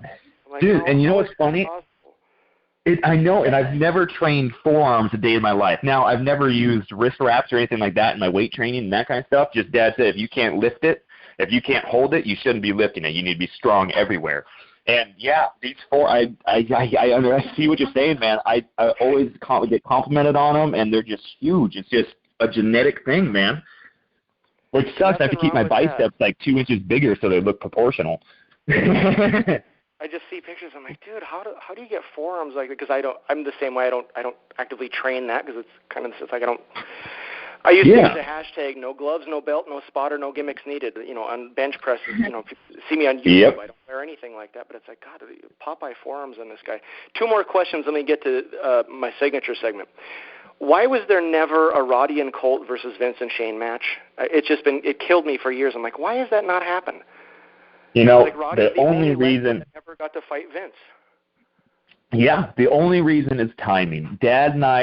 So Dad wanted his very, very last match to be, like when he was done and not going to fight, not going to go in the ring again, to be a tag team with me and Dad. And obviously Vince and Shane was the go-to. And I remember him telling me about this when I was probably 7 years old. He goes, when you get older, son, this is what we're going to do, blah, blah, blah. And it was always a thing, and it just literally the only reason it didn't happen was timing. I got into wrestling a little too late, and he passed away a little too early. I mean, wouldn't it have been it would have just been amazing, man. Not only to tag with Dad, because I know I'd take all the heat, and he would just come in for the glory, and I'm so okay with that. I just wanted to do it. Yeah, I mean, were there ever, as you got older, were there ever meetings with you and Vince and Shane to discuss that? Because not with me personally. Right, there were possibilities throughout the last 20 years. Absolutely. There was chances, and Dad would come home and talk about it and this kind of stuff. And unfortunately, I never got to be a part of those ones. But, I mean, I heard about it, and ones do it, and it just never came to volition, man. But, yeah, there was definitely talk about it. The wrestling world got robbed of something great there by that. I know. I mean, Shane is such an athlete, too, man. I mean, he's just awesome. I love Shane. Shane's a good guy. Yeah, that one, to see that, I wouldn't have given a shit what the pay-per-view cost, or that would be for sure. I would have just been all in on that. That would be so awesome. Tell me you told me this in private, but I want you to tell our listeners. Tell me the WrestleMania 19 story. I crack up hearing this. It's WrestleMania 19, I believe, is like 2003, maybe 2004. So it's just a couple years after September 11th, the tragedies there. Oh, I was like, dude, what are we talking about? You were talking about when he came in his beautiful trench coat. Yes. So, fun thing. So Dad came in on that, right? He came in at the end of a match in a beautiful 3/4 length trench coat. And that was a coat Dad had bought, and he was all ready for this. He's like, this is going to be perfect. It's a leather jacket. Just like, I wear it. It's 3/4 length. I'll be able to hide. I'll be able to get all the way into the ring before anybody notices it's me. And he did. But what Dad didn't know is that at that time, the trench coat mafia was a thing. And they were doing attacks and all this terrible, terrible stuff. So all of a sudden, in an airport comes Rowdy Piper in this trench coat with a hood up. He's trying to hide himself. He doesn't want anybody to know he's in town, right? And so all of a sudden he gets to the security and like, sir, we need you to step aside. And obviously it's Dad. And he gave them the biggest what for, in the world. He had no idea that the trench coat mafia was like this huge thing on the news, like that day on the news. So it was a big deal. And then here he comes, hood up, trench coat, in the middle of an airport. Oh, man, going to a big event like WWE. I mean, they have such security even at the airports for those things for this exact reason. And it was just one of the biggest debacles. They tried to take his jacket. He wouldn't let him. Tried to take his kilt. He wouldn't let him. Finally, some soul's like, you guys know who the hell this is? You better back the hell up and let him through. God, I mean, this is the problem. You know, that's 15 years ago now, but it's like, dude, who are they looking for? It's Roddy Piper. You haven't seen him on TV for the last 25 years. Like, they're getting right? It's ridiculous, man. The airports were bad back then. Like now, I couldn't imagine if he had done that. Like, you know, say Trenchcoat Mafia was still a thing, and he did that today, it would be he'd be in lockup until they decided, oh, okay, we'll let him out now. I love that story because he's keeping it such a secret as even watching that match. It's like you can. Oh yeah. I can't remember who's commentating, but you can. I kind of got the sense like whoever's on the mic, like they don't even realize that he's. I don't even know if did he jump over the barricade or like it's like people didn't know. Even the guys that are supposed to be in on it seem like they didn't know that it's like he's there. Yeah. God, man. I can't remember. I can't remember if the lights went out and he popped up or he just came from over a barricade. I can't quite remember how he got there, but he did a good job of hiding it, man. That trench coat worked. When I watched that, and those could go back and watch that, but the camera doesn't show where he even comes from, but you hear him like stomp on the ring steps, and then you hear, I swear to you, there's like a lady that screams, and I know that she thinks something bad is happening, but like if people watch that, it's like you hear a stomp on the ring step, and then somebody's like, ah! And I'm like, and then he gets in the ring, and I can't remember who's announcing, but like, what the hell is this? And it's not, in my opinion, it's like a legitimate response, like, what the hell's going on? And there's no security, but then it's him. But I love that. I didn't watch wrestling for a long time, which is a different story. But once I saw that, I was like, yeah, I'm hooked. Let me do this with both of you here. I have a signature segment. Yeah. It's called This or That. Everyone's been stealing this or that from me. Those that have been stealing, don't think that I haven't noticed, but it's my signature segment, and I do it better than everybody. And that's also a shoot. So I'm going to give you both two things, and you just pick one or the other. So here we go, and then you can. I can't tell you how to answer. Okay, so I just pick one or the other, huh?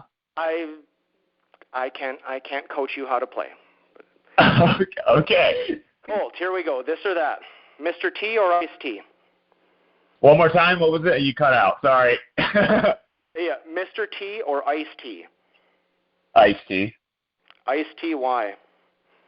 Because I like the rapper better than Mr. T. Because I don't like Mr. T. You met Mr. T after his Hall of Fame induction, right?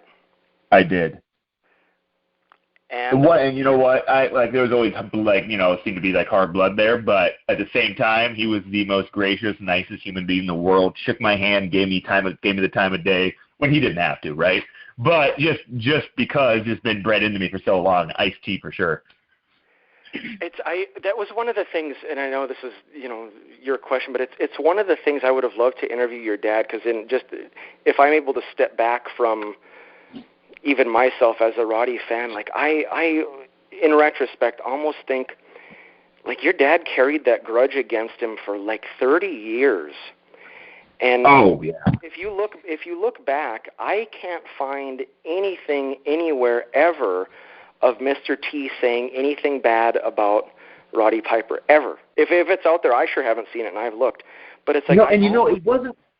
The grudge wasn't so much against Mr. T himself.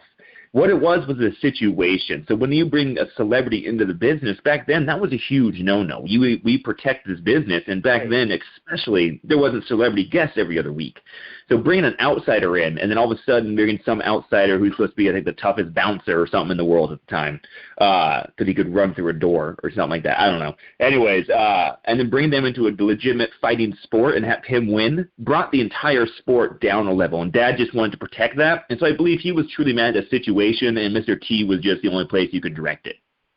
Yeah, and I totally get that, but if I were to interview your dad, I would play devil's advocate and say, don't you think that you were wrong in holding that grudge and cutting these interviews on Mr. T for 30 years? So I'm glad that he made up with him, however, at that Hall of Fame. But it's like, dude, for 30 years, Mr. T never said anything bad. And if I were to interview your dad, I would say, like, look at the star power that you got because you're in the ring with Mr. T. And the other thing is, like, and maybe you know this better than I do, but there's not a person out there anywhere that would think, especially in the boxing match, there's nobody that thinks Mr. T actually could beat Roddy Piper in a boxing match. So was your dad mad that he didn't actually get to beat him up? Because you know one thing they did, Mr. T's gloves were something like 6 ounces, and they put something crazy like 16-ounce gloves on Dad, so he couldn't hurt him. Right. I don't know. I don't know if it was that. Everyone knows that Roddy actually could beat him up. It's like, was your dad upset? Oh yeah. But you gotta realize, Dad had a family to feed. Sure, if everybody believed he could beat up Mr. T and all that stuff, he needed to prove it because he had to make sure that 6 weeks from now, when Mr. T's not there, are they still talking about how he got beat up by Mr. T, or are they talking about how he wouldn't take a dive and he's truly tough? He was trying to think about furthering his career and feeding his family. And back then, what do they call it now? The kayfabe, which is not even the real word. They half-word it for the whatever. It wasn't the same back then. People were a little bit more believing it, thought it was more real back then. So it was a different time. If you did it today in this day and age wrestling, sure, everybody's going to know that. But back then, he was still considered a fighter. He wasn't a pro wrestler at that time. So it was a little bit different in the times.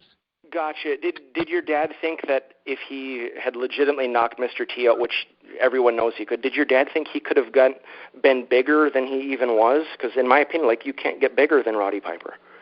No, I don't think so. I think his head, I don't think he was thinking that at all. I think his head was at protecting the sport. I know one thing that made him mad is there was an instance where he told Mr. T, hey, here, clock me, hit me. And Mr. T didn't, and Dad had to sell it because Dad's a pro and was going to go on with it. And that really rubbed him wrong, that Mr. T chose not to hit him full on and just let him take it and do it. He chose to back off and, not fully swing at him for whatever reason, and that's a big deal. Knock my teeth through my head, but don't hit me with a popcorn punch. I'd rather be hit as hard as you can than have a fake hit and me have to try to sell it, Gotcha. Okay, those were the questions I'd want to ask you that, so thank you for answering that. Here's the next question, this or that, Gold Dust or Goldberg? Gold Dust. Why? Because Gold Dust is the man, dude. And that guy has been working so long, and he is working better today than he ever has. That guy has gotten longevity out of that character, and I also have the suit from the Backlot Brawl. I need a picture of that, and I'm not going to say any more. You got it, man. You got it. Sarah, here's one for you. Colt Toombs or Colt 45? Colt Toombs. The look I just gave her. You better pick right. It's so funny. My best friend growing up was named Colt, actually, which is funny because growing up, Colt was not a common name. I am very crazy that I ended up marrying a Colt when my best friend was named Colt, and he actually goes by Colt 45 is his big thing. So that's funny you asked that. Yeah, Colt Toombs. Everybody goes, why don't you go with that Colt 45 and you get a punch back and you hit him like, oh, he's hit with the Colt 45. I'm like, that's too easy, guys. No, thank you. So you're choosing Colt Toombs over Colt 45? Yes. I love you too, babe. Sarah, here's another one for you. Inappropriate Earl or the Van Morrison song Brown Eyed Girl? Ooh, Brown Eyed Girl. Brown Eyed Girl, why is that? Why are you thinking to? Because in choir, I think we actually ended up doing that, or the guys ended up doing that, and I loved watching the guys. Obviously, you have the crush on the basses and everything. If I'm sure Aunt Colt were in the same high school together, we probably would have dated in high school, but it was just so cool. I don't have brown eyes, I have blue eyes, but Colt sings that to me too sometimes, but it just changes the words to Blue Eyed Girl instead of Brown Eyed Girl, so I love that song. You got to do what you got to do, man. Sorry, Inappropriate Earl, you got passed over. Sarah, here's another one. Awesome Steve or Awesome Sauce? Awesome Sauce. Awesome Sauce? Yeah. Awesome Steve, why?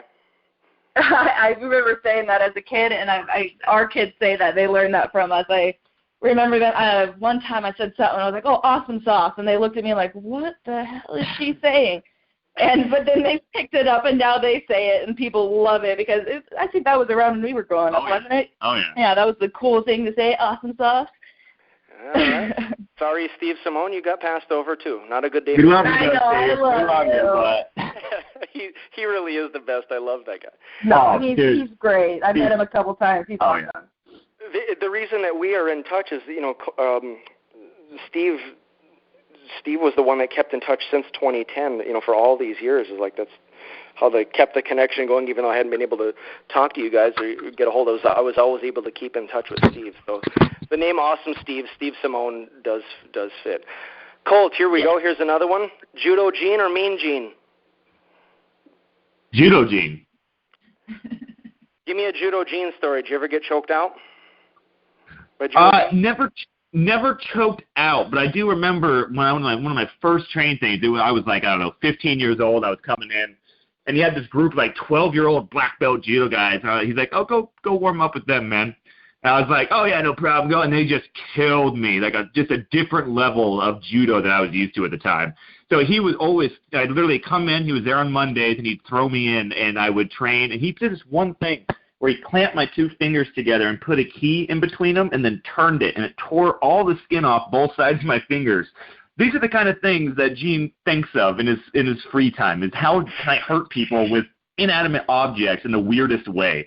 So Uncle Gene all the way, because I got to grow up with him. It's Uncle Gene, Love Mean Gene, but Uncle Gene, there's nobody better. And I met him first at we had the LA Memorial for R.Y.A.N. Yeah. And that was the first time I met him. I've heard stories about this guy. It's so many stories about this guy and how amazing, how tough he is and everything. And I have a tattoo on my forearm in Latin. And first time meeting him, I don't even think we've been introduced, and he grabs me by my forearm, pulls and looks, and he goes, what does that say? And I was like, says God with, who against, but in Latin. And I was so afraid, like, he's more old school. Tattoos on girls, can be tacky and stuff like that, the old school people think. And I was so afraid, like, he was going to hate me just because I had a tattoo, that kind of thing. He's like, oh, that's cool. And that's the only thing he said to me the entire night. I was so afraid that he was going to, like, hate me just because of my tattoo, but he ended up thinking it was cool. Oh, yeah. I'm sitting here, like, dying. It's like a second father, right? Like, oh, God, please approve, Gene. Please approve. So Sarah, if Judo Gene puts Colt in a sleeper hold and he loses bowel control, does Colt have to do his own laundry then? Yes. Yes. Without a pause, that hurt. Colt, here's one for you. Rowdy Ronda or the Street Fighter character E. Honda? Oh, I will go Rowdy Ronda. Give me one Rowdy Ronda story. One Rowdy Ronda story. Ooh, there's a couple good ones now. I'll give you the Royal Rumble. When we were there, so I got a call saying, hey, Ronda's doing something. It's a huge secret. I didn't even know what it was, right? But like, hey, would you be willing to bring Dad's jacket? I'm sitting there thinking, why the hell do I want Dad's jacket? Like, they're not telling me anything. So you put it together. You can, when you know a little bit of the information, you can put it together. I'm like, okay, cool. Anyways, I get there, and I'm thinking it's going to be like, I'm going to hand her the jacket. She's going to go do her thing. I'm going to get the jacket back. We'll never talk. And when I got there, the first thing she had me do was come out and to her trailer and talk to her for 15, 20 minutes, invited me out for chicken wings, did all this great stuff, and she really took the time. Like, it wasn't just a part of the storyline. When we actually gave it to her and let her use it, it was a big deal. And she took it as that, and that in that moment, I gained all the respect in the world for her, because all of a sudden it wasn't her sitting here just trying to get a rub or get anything like that. She truly did respect it, and she treated it as it needed to be treated. And so I gained all the respect in the world for her there, and that's why I picked Rowdy Ronda. Gotcha. Here's another one for you, Colt. The song Breakfast at Tiffany's or Dinner at Jesse the Body's? Dinner at Jesse the Body's. I'm gonna go Jesse Ventura anytime. I'm a huge Jesse fan. Give me one Jesse the Body dinner story. Okay. What So you're Jesse, legally allowed to tell before the government. all right. So a long time ago, I can't get into details. Just got it out of honor system. But so my dad's really big into like conspiracies and aliens and all this stuff. And we were at the dinner, and Jesse, obviously being high up in the state, had all this cool info. He was telling us this stuff, and we're like, okay, that's cool. We love conspiracies. And then a few years later, this guy came out and was telling stuff. It was like a Canadian prime minister. I don't know what he was. And saying all this stuff, and some of it was verbatim what was told to us. And so in that moment, a lot of the stuff became really real. Like, okay, this is actually possible. Two completely separate high-up guys are telling us the same thing. And so that was a big, fun moment for Dad and I, because we both love conspiracies and all that. So yeah, that's why I picked Jesse. Probably. And they did the tag team. They did the tag team pilot back in the day, which is like the best TV ever.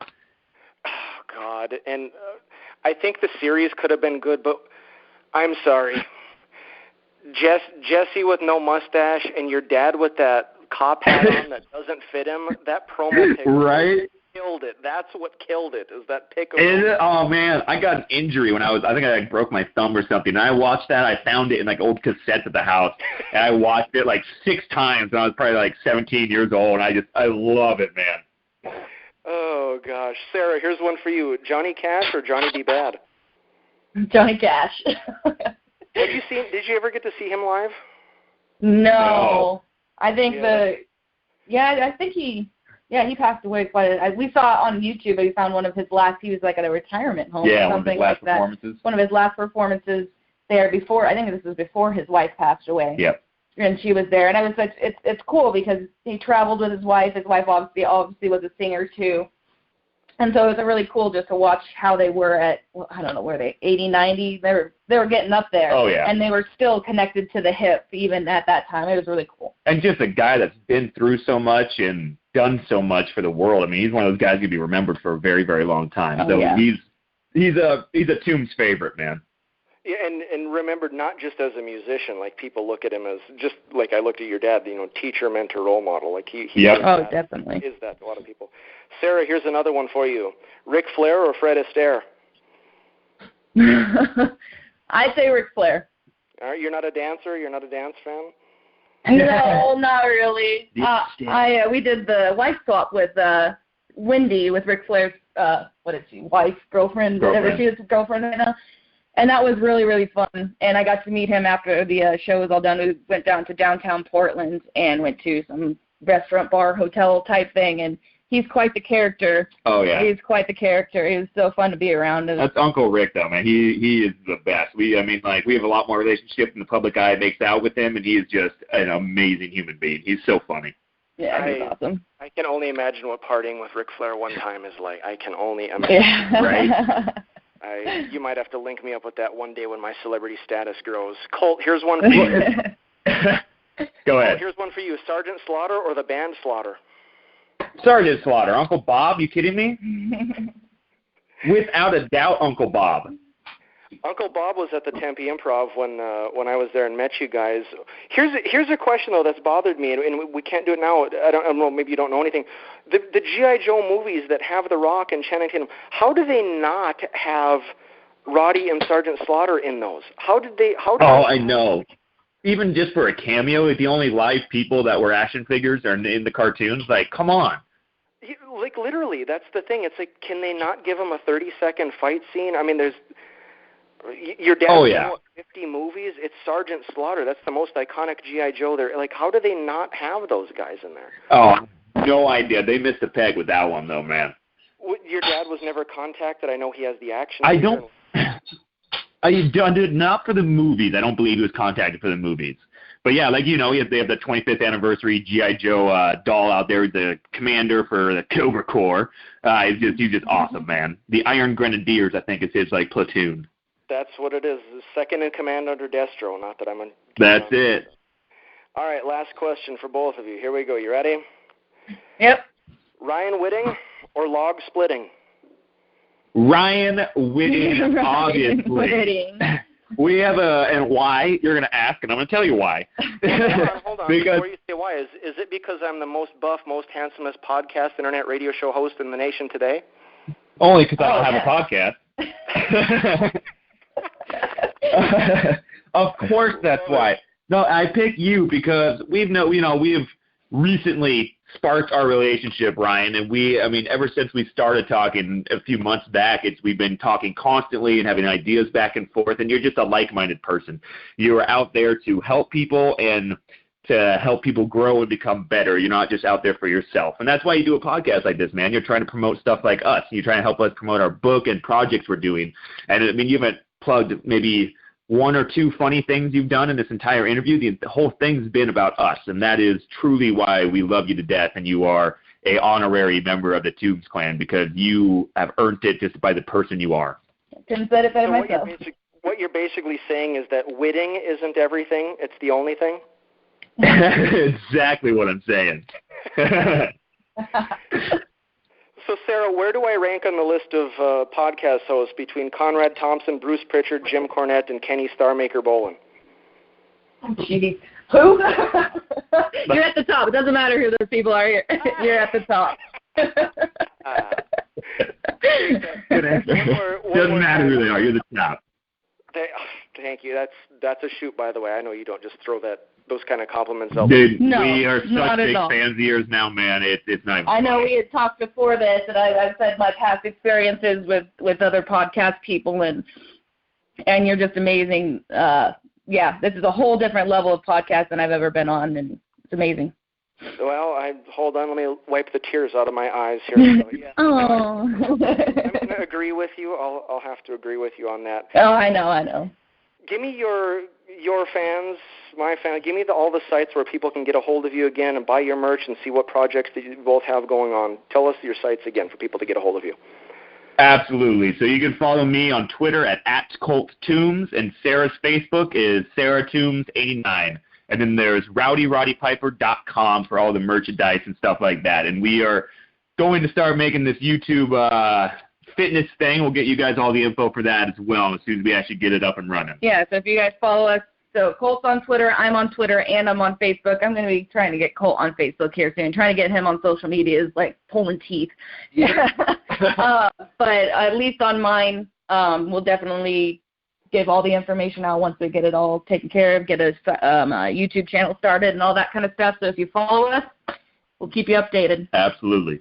Is Colt's lack of Facebook presence, Sarah, because you know that he's going to get hit on by all these these teenage girls, all going to want to friend request him right away? Like, is that part of the thought process why he's not on Facebook? Is that what He'd like to think so. No, I mean, I'm telling you. I hate it, dude. I hate it with a passion. It sounds really mean, but I could care less what my buddies are doing right now. If I want to talk to them, I'll call them. And I hate, he's just more old-fashioned. If he wants to talk to somebody, he's going to call him up, he's going to text them, he's going to do something like that. It drives me crazy, man. I know it's a necessary evil in today's day and age, but it's just not me, man. If I want to talk to somebody, I'm going to call them, I'm going to put in some time, I'm not going to message them. I don't know. I'm pretty sure he just doesn't do it because he's like, well, everybody contact Sarah. She can deal that also helps. She can deal with everything. Everybody through Sarah. Yeah. You're actually smarter to do that because just with all the different accounts that I manage, it's like you really need a social media. It's like a full-time job.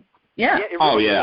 It's so. But social media has taken over too, so it is a necessary evil, and I get it.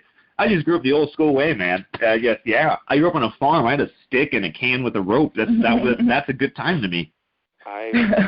Again, don't scold me. I'm agreeing with you. I totally. Sarah and Colt, it has been such an honor and such a blast to have you both on this show. It's just I can't thank you enough. I really can't thank you enough. I need to have you on again anytime that you'd like to promote anything. At any time you know how to get a hold of me, we'll make it happen. So just please keep me in the loop on things. I'll keep in the loop on things. So thank you for being on Rockin You All Night, where we talk all things rock, all things metal, and all things with strings. And if you don't like it, then you must not rock. Head over to axehandler.com. Lean your guitar anywhere and carry your guitar support stand everywhere with the Axe Handler. The Axe Handler is the premier American-made portable guitar stand in the world today. Head over to axehandler.com so you can make sure that your guitars never go slip-sliding away again. That's axe-handler.com. Head over to phoenixanddragon.us for all of your Phoenix and Dragon band needs. Keep up to date on the future of progressive symphonic heavy metal with Phoenix and Dragon's concert dates, interviews, videos, and MP3 downloads at phoenixanddragon.us. Be sure to download Phoenix and Dragon's latest single, The Four Fires, as heard on the Rockin You All Night podcast on SoundCloud. Get t-shirts, band merch, and metal so heavy that it hurts at phoenixanddragon.us.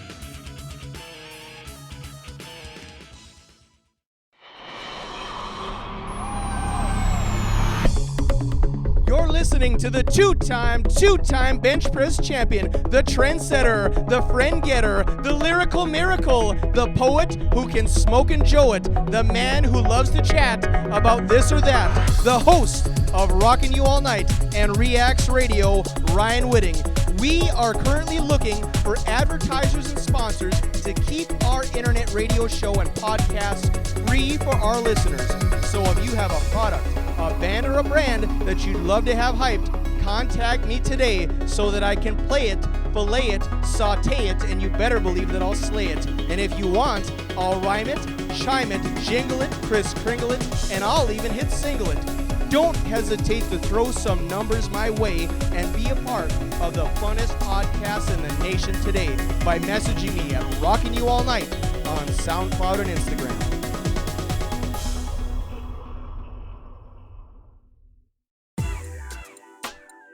Hi everybody, this is Ryan Whitting, the host of Rockin You All Night and R.Y.A.N Radio.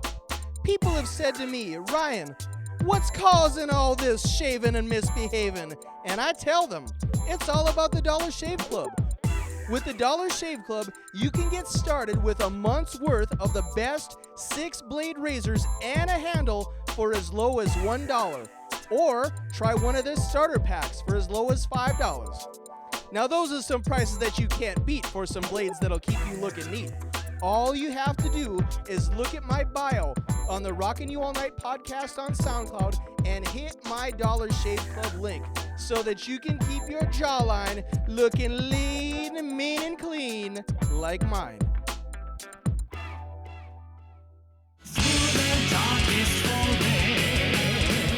There you have it, another episode of Rockin You All Night. Be sure to follow Rockin You All Night on SoundCloud, YouTube, and Instagram. For more Rockin You All Night related content and interviews, follow R.Y.A.N Radio and R.Y.A.N Products on Facebook and Instagram. The music on this episode is provided by Phoenix and Dragon. To download Phoenix and Dragon songs, go to phoenixanddragon.us. Be sure to check out rowdyroddypiper.com and thetoombsclan.com for all of your Roddy Piper and Toombs Clan needs. We'll see you when the sun shines again. Until then, follow along, leave comments, click like and subscribe, and remember, we've only just begun.